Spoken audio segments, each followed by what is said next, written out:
σας και πάλι. Σήμερα θα σας δείξω λοιπόν πώς φτιάχνουμε μία μπλούζα να τη μετατρέψουμε σε έργο τέχνης.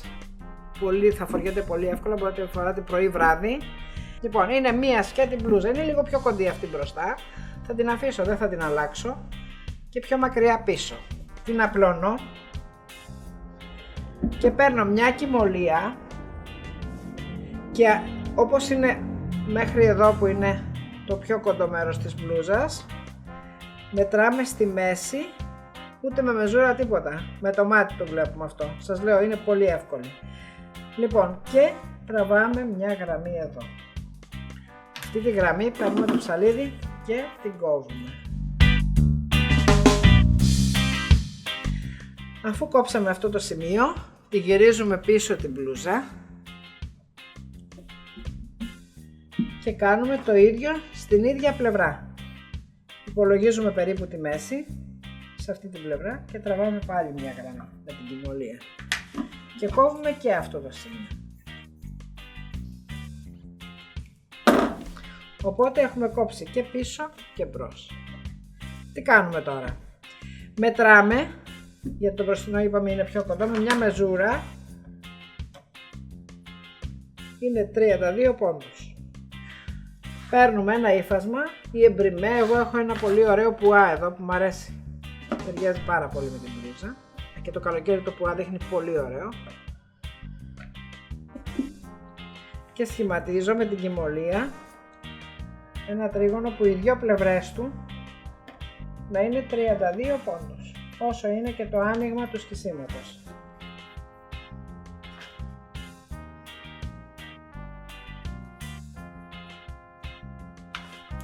Και το κόβουμε αυτό το τρίγωνο. Με τον ίδιο τρόπο μετράμε και πίσω την μπλούζα. Που πίσω βέβαια δεν θα είναι 32, γιατί είναι πιο μακριά η μπλούζα. Είναι 40. Άρα κόβουμε άλλο ένα τρίγωνο πουά, το πίσω μέρος θα είναι 40 από τους δύο πλευρές και το άνοιγμα περίπου 30 πόντους. Το μπροστινό θα είναι 32 οι δύο πλευρές και 30 περίπου το άνοιγμα και κόβουμε δύο τρίγωνα. Παίρνουμε λοιπόν το ένα από τα δύο τρίγωνα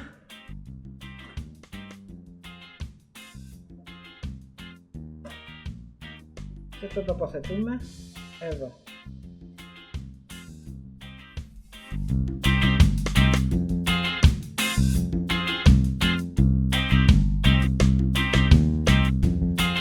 Αφού το γαζώσουμε αυτό από τη μια πλευρά και από την άλλη, παίρνω εγώ ένα κόκκινο υφασματάκι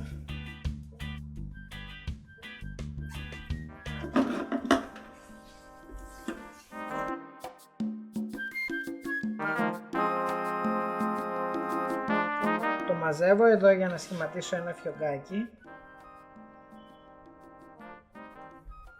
έτσι, αλλά για να μην είναι σκέτο εντελώς θα του βάλω και μία παγετούλα επάνω να γυαλίζει λιγάκι. Τώρα θα μου πείτε είναι πολύ μικρό, αλλά είναι μια λεπτομέρεια που αρέσει πάρα πολύ.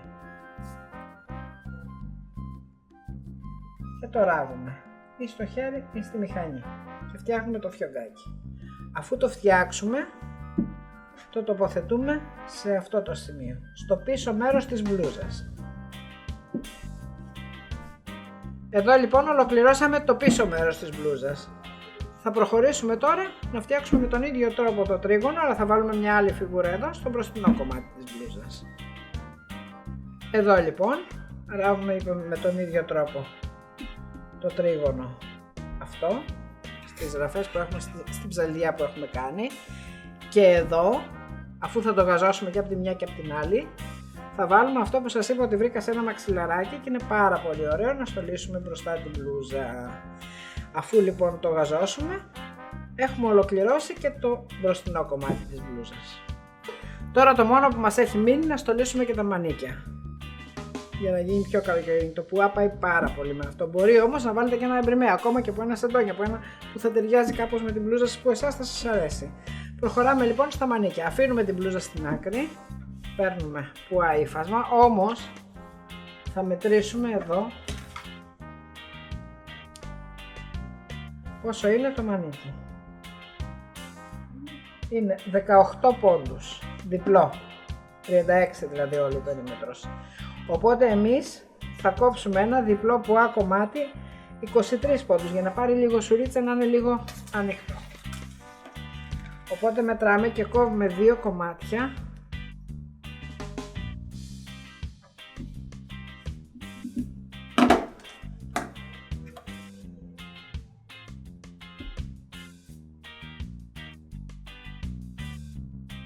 23 πόντους επί 19.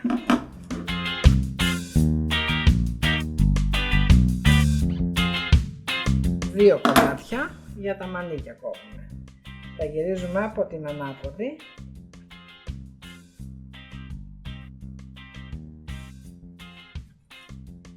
Καρφιτσώνουμε και γαζώνουμε.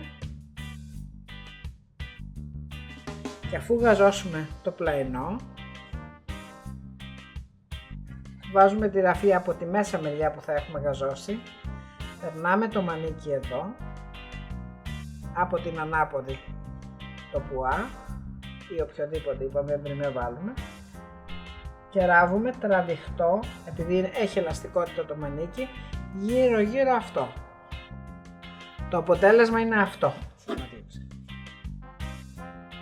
Αφού ενώσαμε λοιπόν το μανίκι με το πουά, τραβηχτό όπως είπαμε, το τραβάμε και το γαζώνουμε γύρω γύρω, γιατί είναι και τα δύο ελαστικά, αλλά και ελαστικό να μην είναι το πουά, είναι η μπλούζα ελαστική, οπότε πάλι τραβάμε για να γίνει αυτή η μικρή σουρίτσα. Έτοιμα και τα μανίκια.